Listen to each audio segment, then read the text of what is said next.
신약성경 18페이지 마태복음 11장 25절부터 30절까지의 말씀을 교독할 때에 살아계신 하나님의 음성을 다 들으실 수 있기를 바랍니다.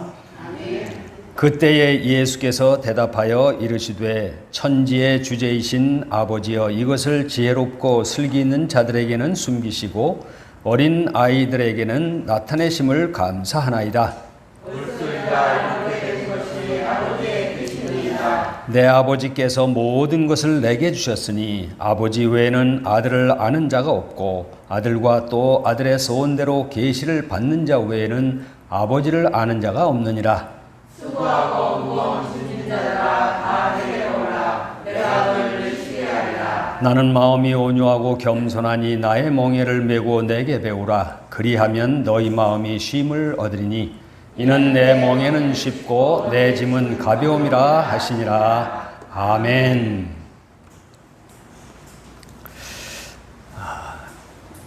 우생마사라고 하는 말이 있습니다. 우생, 소는 살고 마사, 말은 죽는다. 말 뜻은 그겁니다. 그런데 여기에 아주 깊은 우리 인생의 이치가 들어 있습니다. 이 평상시에는 손은 아주 느리고 굼뜨죠. 그리고 기껏해야 밭일이나 하고 농부에게 이끌려 옛날로 말하면 마차 끌고 그렇죠. 그런 존재고 말로 말하면 빠르기가 얼마나 빠르고 얼마나 날아다닙니까? 그렇죠? 그런데 이 소나 말이 물에 빠지면 말은 헤엄을 엄청 잘 친답니다. 이 발이 엄청 빠르니까 호수 가운데 가서 소와 말을 동시에 빠뜨리면 소는 한참 걸려 나오지만 말은 금방 나온대요. 이게 원체 빠르게 이 헤엄을 치니까. 그래서 두세 배는 빠르다. 그런데 홍수를 만났을 때 홍수에는 전혀 다르답니다. 홍수를 만났을 때는 소는 살고 말은 죽는다는 거예요. 왜 그러냐? 말은 그 자기의 이 헤엄 실력을 가지고 물을 거슬러서 우위를 향해서 막 젓는다는 거예요. 그러니까 물살을 거슬러 올라가려고 막 짖다가 탈진해서 죽는데요. 그런데 소는 이 배가 빵빵하지 않습니까? 이 부력이 있다는 거죠. 딱 물에 딱 맡기고 그냥 떠내려간대요. 그러면서 한 1km쯤 가서 물가 쪽으로 조금 가고 또 떠내려가다가 조금 가고 그렇게 해서 수킬로 내려간 다음에 무트로 올라오는 그게 소랍니다. 그러니까 말은 헤엄을 엄청 빠르게 잘 발을 저으며 짖지만 물을 거스르기 때문에 홍수 때는 죽고 소는 이 배의 부력을 이용해서 물을 둥둥 떠가면서 여유롭게 조금씩 무트로 나가서 살아나더라. 여기에 인생에 아주 중요한 이치가 있다는 겁니다. 우리가 살아갈 때 우리 인생살이에 있어서 평상시에는 뛰어난 사람, 재주가 있는 사람, 아주 많은 일을 감당할 수 있는 탤런트가 있는 사람들은 아주 날아다니죠. 말처럼.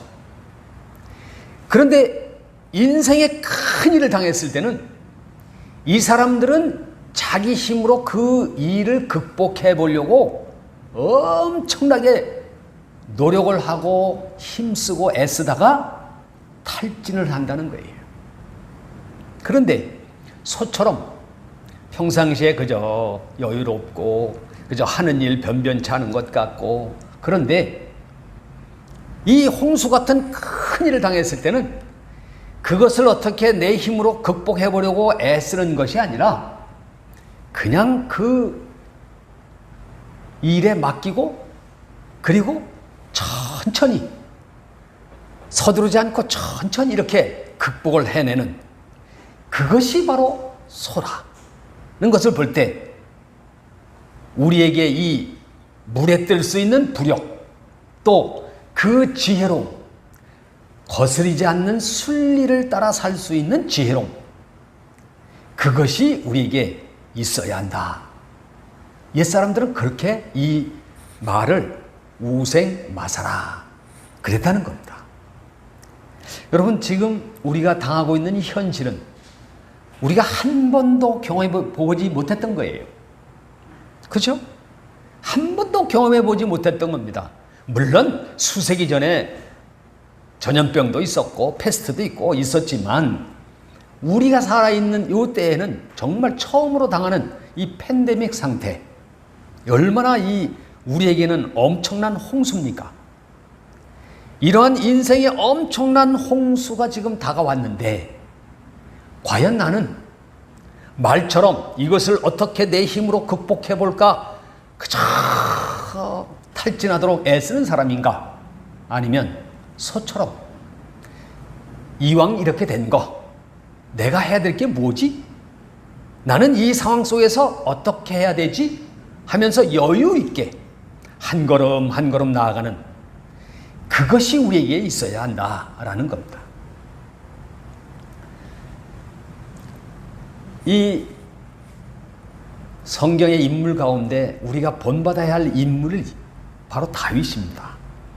여러분 다윗은 인생 그 자체 물론 말년에 왕이 돼서 많은 영화를 누렸지만 그 전까지의 그 세월들은 홍수 안에서 살았던 사람이에요. 인생의 홍수 가운데 산 사람 그게 다윗입니다. 이 다윗은 그의 시편이나 그의 말씀을 보면 항상 자기 앞에 닥친 일에 대해서 하나님께 맡기는 거예요. 그래서 시편 55편 22절 말씀을 보면 내 짐을 여호와께 맡기라. 그가 너를 붙드시고 의인의 요동함을 영원히 허락하지 아니하시로다. 내 짐을 여호와께 맡기라. 여호와께서는 나를 붙드시고 그 짐을 맡긴 자를 붙드시고 그리고 요동치 않도록 딱 지켜신다고. 이게 시편에 나와 있는 다윗의 고백입니다. 그것을 결정적으로 그가 말년에 지은 시편은 바로 시편 23편이에요. 여호와는 나의 목자시니 내게 부족함이 없으리로다. 여러분 우리가 어떻게 부족함 없는 삶을 삽니까? 다 부족하지요. 모든 게 부족한 게 우리의 현실이지요. 그런데 다윗은 그렇지 않았습니다. 여호와께서 내 목자가 되시기 때문에 나는 더 바랄 것이 없다. 그래서 난 부족한 게 없다라는 뜻이에요. 그러니까 과연 짐을 여호와께 맡길 수 있는 믿음, 이 다윗과 같은 믿음이 이 시대에 우리에게 필요한 줄로 믿습니다. 우리는 이 코로나 시대의 이 어려운 때에 이와 같이 다윗과 같이 우리의 모든 짐을 우리 하나님께 맡기는 그러한 믿음의 사람들이 되시기를 주의 이름으로 축복합니다. 오늘 본문 말씀에 예수님 말씀하세요. 수고하고 무거운 짐진 자들아 다 내게로 오라. 내가 너희를 쉬게 하리라. 자, 이 말씀 속에 우리 예수님이 하시고자 하시는 말씀이 있어요. 먼저 무슨 말씀이냐? 너희 모든 인간들은 다 수고하고 무거운 짐을 지고 있다라는 뜻이에요. 어느 사람이고 물어보세요. 당신 짐이 있습니까? 없습니까? 한번 물어보세요. 나 짐 하나도 없이 가볍게 삽니다라고 하는 사람 있을까요? 없다는 겁니다. 이 땅에 두 발을 딛고 사는 모든 사람들 다 수고하고 무거운 짐을 지고 있다. 이게 먼저 우리 주님이 하시고 싶은 말씀이에요. 그러면 이 수고하고 무거운 짐이 뭘까? 이 수고하고 무거운 짐은 제일 먼저 생각해야 될 것이 뭐냐면 죄입니다. 죄의 짐이라는 거예요. 아담 이후로 아담이 지은 그 죄, 범죄 때문에 우리는 모두가 다 죄인이 되었습니다. 우리가 태어나서 짓는다는 뜻이 아닙니다. 태어나기 전에 아예 죄를 가지고 태어난다는 뜻이에요. 그래서 우리는 로마서 3장에 있는 말씀처럼 모든 사람이 죄를 범하였음에 하나님의 영광에 이르지 못한다 그랬죠. 모든 사람은 죄인이다. 이 죄의 짐을 다 지고 있다는 겁니다. 다윗은 시편 51편 5절에서 이렇게 고백을 합니다. 내가 죄악 중에 출생하였으며 어머니가 죄 중에서 나를 잉태하였나이다. 내가 죄악 중에 출생했다. 그래서 죄짐을 딱 짊어지고 있어요. 여러분, 이번 태풍 올라오고 장마 때 번개 천둥할 때 무슨 생각을 하셨나요? 우르릉 꽝꽝 할 때 아이고 내가 벼락 맞을 짓을 했나 안 했나 죄부터 살피잖아요. 그렇죠? 이건 죄의식이라는 겁니다. 이게 우리는 본래 가지고 있어요. 죄를 아예 가지고 있기 때문에 그것이 어느 순간 중요할 때 딱 나오는 거예요. 그래서 죄의식에 잡혀 산다. 이게 죄증입니다. 항상 죄. 감기만 걸려도 아이고 내가 뭘 잘못했지? 일이 조금 잘못하면 아이고 이렇게. 그래서 찾는 그 무의식 중에 나오는 게 뭐예요? 아이고 하나님 그러잖아요. 이게 죄의식이라는 겁니다. 그런가 하면 이 죄의식으로 또 파생된 또 하나의 짐이 있는데 이게 뭐냐면 허무와 무의식의 짐이라는 겁니다. 여러분 인생처럼 허무한 게 없어요. 가만히 보세요. 제가 요즘에 그 행복을 엄청 행복하게 살고 있습니다. 왜 그러냐? 은하 때문에. 은유 때문에도 아주 행복하지만 은하 때문에 아주 행복해요. 그 은하만 안고 있으면 너무너무 행복해요. 그렇죠? 그런데 이런 생각을 해봐요. 나도 요 때가 있었지. 그죠? 그 살결 이렇게 안고 있을 때 요 은하의 이 살결과 이 내 살결을 보면 보기가 싫어. 왜 그래요? 늙었다는 거죠. 벌써 그렇게 여러분 어느새 내가 이렇게 됐지? 나도 은하처럼 은유처럼 주랑이처럼 그냥 들러살로 뛸 때가 있었는데 시간이 엄청나게 빠름과 함께 인생이 지금 내가 뭘 했을까? 왜 사는가? 그래서 어떤 사람 핸드폰 프로필에 뭘 적어놨냐? 인생 별거냐? 이런 말 써놨어요. 인생 별거냐? 이게 무슨 뜻일까요? 험하다 그 말이에요. 무의미하다는 뜻입니다. 그래서 우리에게 있는 짐, 죄의 짐과 더불어서 허무하고 무의미하다. 그래서 솔로몬은 전도서 1장 2절에서 말씀하죠. 전도자가 이르되 헛되고 헛되며 헛되고 헛되니 모든 것이 헛되도다. 솔로몬과 같이 모든 영화 부귀를 다 누린 사람이 고백한 말이에요. 그러니 우리는 말할 것도 없죠. 헛되다, 허무하다, 무의미하다. 이 짐이 우리에게 있다. 또 하나의 짐은 또 뭘까요? 그것은 죽음의 짐입니다. 여러분 질병을 왜 우리가 무서워합니까? 죽을까 봐 무서워하는 거예요. 속이 벼랑간에 아파요. 이러다 나 죽는 거 아니야? 이래서 그게 질병이 무서운 거라니까요. 사실 또 그 질병으로 죽습니다. 지금 우리가 코로나 바이러스를 왜 두려워하고 무서워하고 있습니까? 그것 때문에 내가 고생할까 봐. 아니, 그러다가 죽을까 봐. 그런데 이 죽는 것은 이미 정해졌어요, 우리에게. 히브리서 9장 27절에 우리에게 분명히 말씀하잖아요. 한 번 죽는 것은 사람에게 정해진 것이다. 그 후에는 심판이 있다. 우리는 죽음의 짐은 당연히 지고 있는 겁니다. 그리고 그 이후에 심판이 있다고 하는 짐까지 또 있다는 거예요. 그러니까 우리의 질병도 죽음의 짐 가운데 있다. 마지막으로 우리가 또 한 가지 생각할 수 있는 짐은 뭐냐면 바로 정욕의 짐이에요. 우리 인간이 왜 멸망에 이르게 되는가? 야고보서의 1장에서는 분명히 우리에게 말씀해 주잖아요.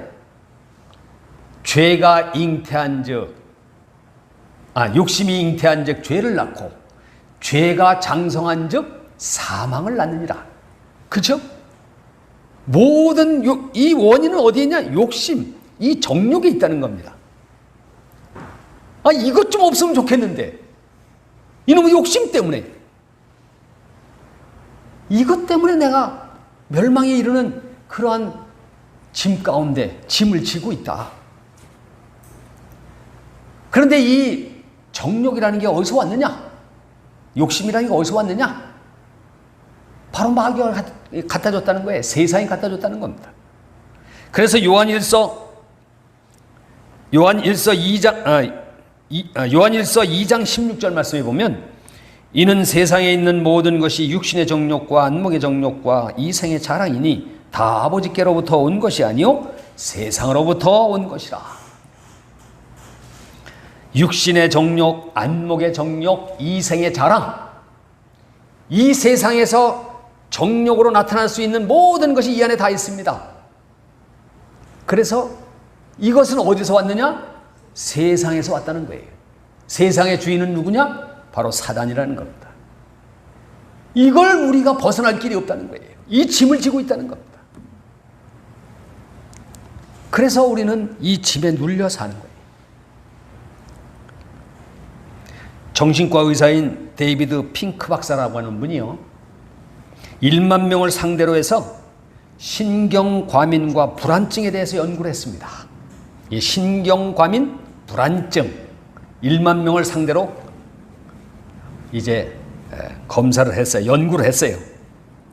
그런데 이 신경과민과 불안증을 가진 사람들의 특징이 나오더라는 겁니다. 공통점이 나오더라.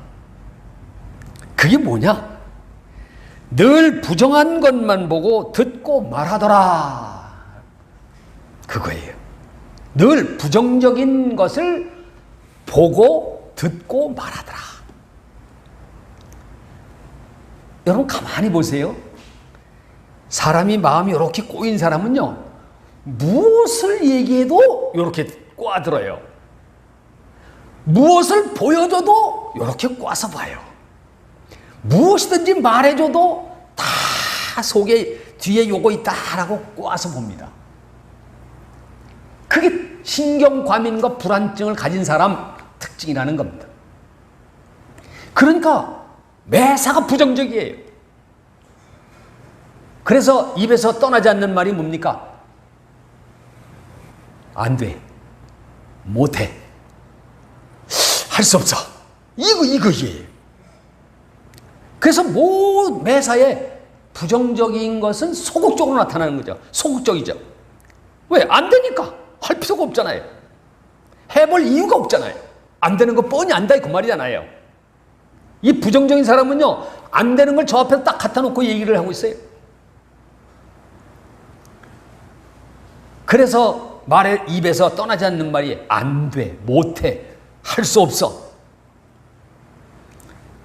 이것이 얼마나 중요한 얘기입니까? 우리 인간이 가지고 있는 짐, 이 수고하고 무거운 짐이 바로 우리를 이렇게 만든다는 것. 거기다가 남 탓을 한다는 거예요. 남 탓.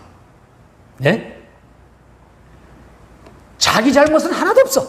전부 남이 세상 탓이고 환경 탓이고 일 탓이고 사람 탓이고 전부 남 탓이에요.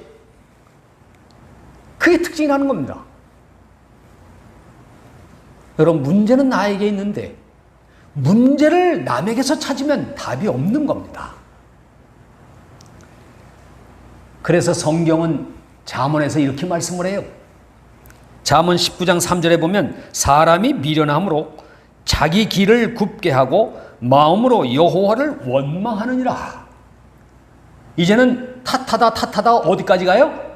하나님까지 원망한다는 거예요. 그래서 불효자의 특징 중에 하나가 뭡니까? 마지막에 왜 날 낳았어? 그러잖아요.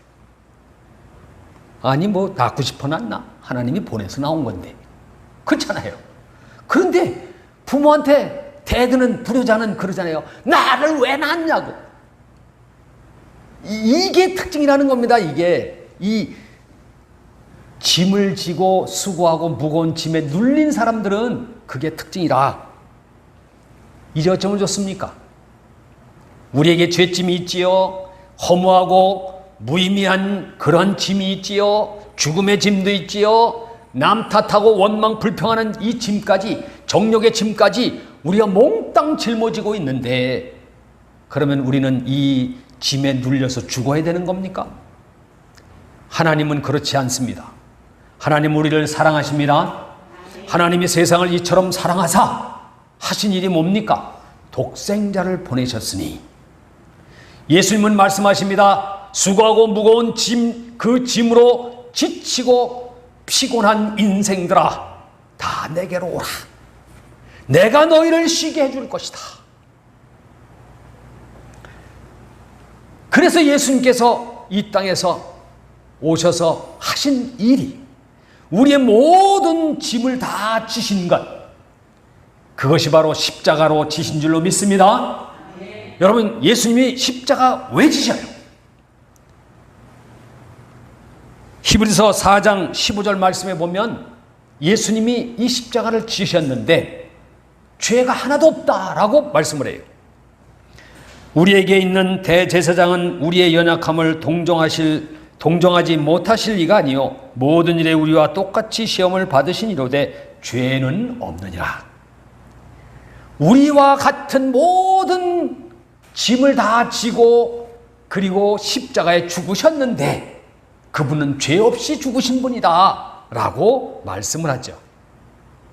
그래서 이사야 선지자는 53장 5절에서 그 십자가 사건은 바로 나 때문이라고, 우리 때문이라고 이렇게 말씀을 하고 있어요.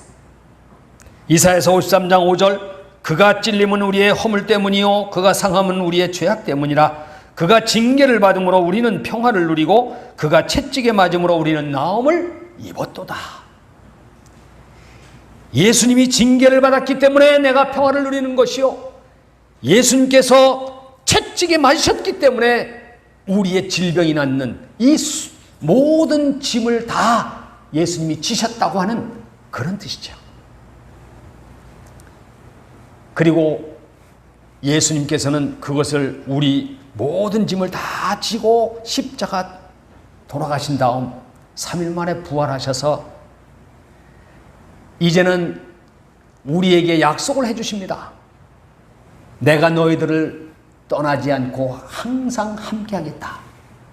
마태복음 28장 20절에 말씀하고 있습니다. 볼지어다 내가 세상 끝날까지 너희와 항상 함께 있으리라. 예수님은 지금 성령으로 이 땅에 우리와 함께 계심을 믿습니다. 여러분 옆에 누가 계신가 보세요. 옆에 누가 있어요 지금? 예수님이 계십니다. 그분의 손을 잡으시기 바랍니다. 여러분 이게 믿음이에요. 내가 너와 함께 항상 함께 하겠다 하고 하신 약속을 믿는 믿음, 이 믿음을 가지고 우리 주님의 손을 딱 잡고 나의 모든 짐을 맡긴다면 우리는 참심을 얻게 될 줄로 믿습니다. 그럼 어떻게 맡길 수 있을까요? 오늘 말씀합니다. 29절에 나는 마음이 온유하고 겸손하니 나의 멍에를 메고 내게 배우라. 첫째는 마음이 온유해야 돼요.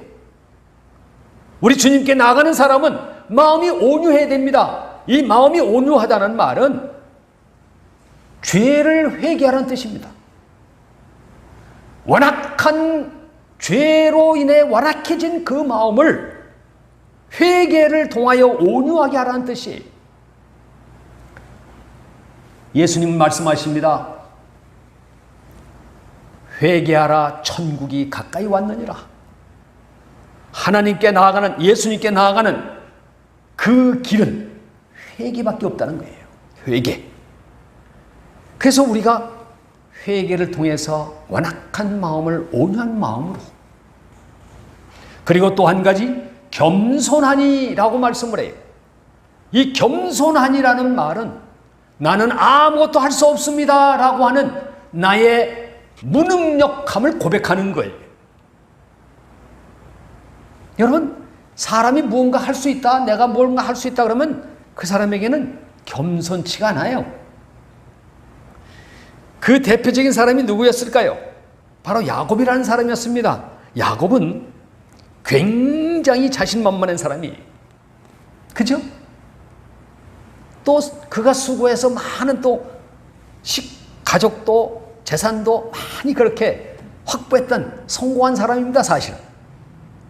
그런데요, 그가 라반의 집, 외삼촌의 집에서 20년 만에 집으로 돌아올 때, 그때 이 형 에서가 군사 400명을 이끌고 자기를 죽이러 온다고 할 때 아무 대책이 없어요. 아무것도 할 수 있는 게 없어요. 그렇지 않습니까?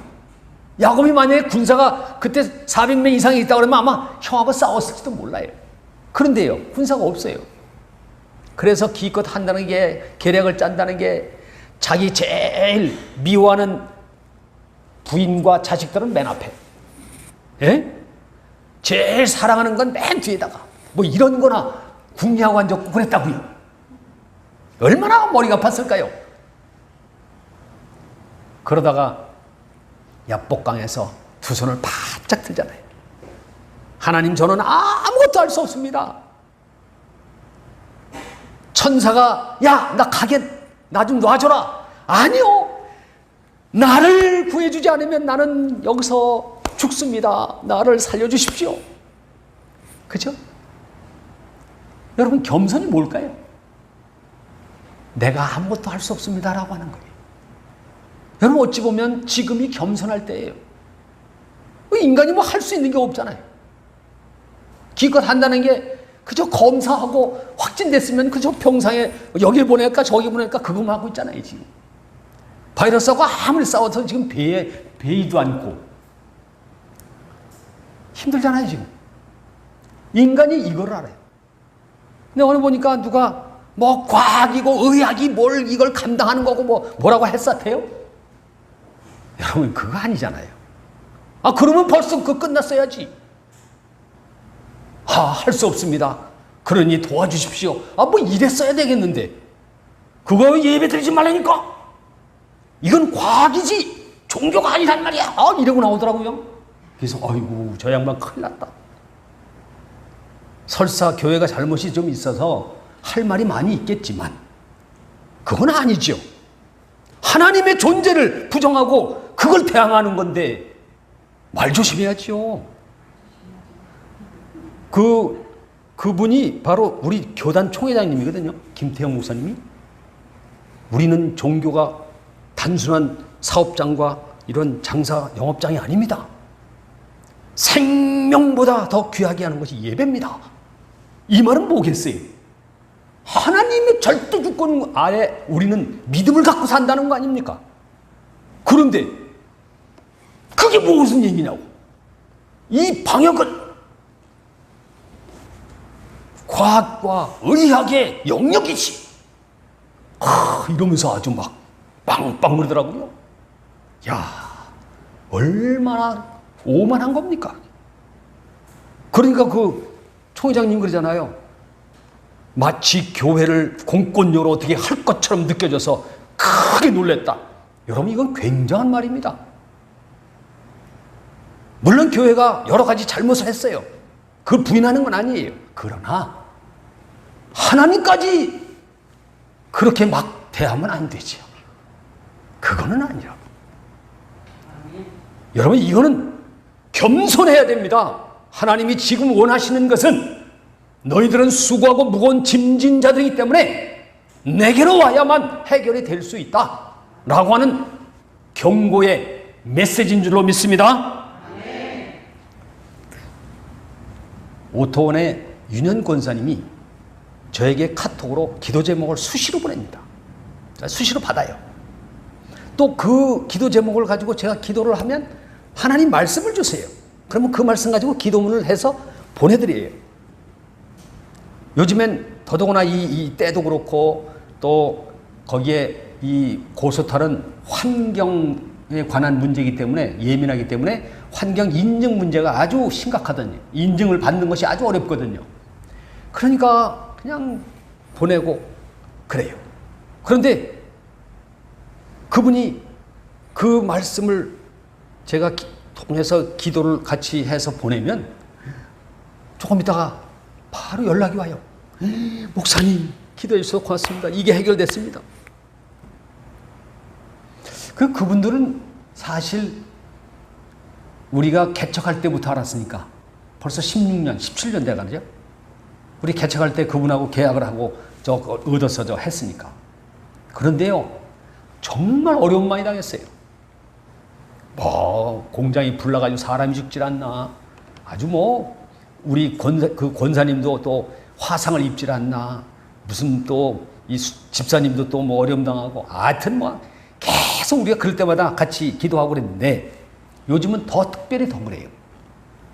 그래서 그분들을 가만히 보면서 참 저분들은 참 믿음으로 산다. 참 믿음으로 저렇게 기도 요청하고 그거를 기도 받으려고 애를 쓰고 그런다. 여러분, 저는 그렇게 생각합니다. 여러분이 정말 기도 제목이 있으면 목사에게 카톡으로 보내주세요. 제가 그거 기도하면 하나님이 들어주십니다. 할렐루야. 여러분, 그걸 믿으셔야 돼요. 수고하고 무거운 짐을 내가 그걸 감당해 보려고 애를 써봐야 말처럼 탈진만 해요. 죽기만 합니다. 그저 하나님께 맡기고 현실의 순리를 따라 살면서 주님께 그 짐을 맡기기만 하면 우리 주님, 내가 너희를 쉬게 하리라. 그 은혜가 우리에게 있게 될 것임을 선포합니다. 기도하겠습니다. 그렇습니다. 아버지 하나님, 저희들의 죄짐을 다 하시고 맡아주시니 감사드립니다. 이미 2000년 전에 십자가에서 모든 것을 해결해 놓으신 주님, 이제 저희들도 그 십자가를 선명하게 바라볼 수 있도록 영안을 열어주시고 그 십자가를 바라보며 나의 짐이 그 위에 있음을 보게 하여 주시옵소서. 그래서 언제 어디서나 주님께 우리의 기도를 통하여 우리의 죄짐, 우리의 짐들을 다 맡길 수 있도록 인도하여 주시옵소서. 감사드리며 예수님의 이름으로 기도하옵나이다. 아멘.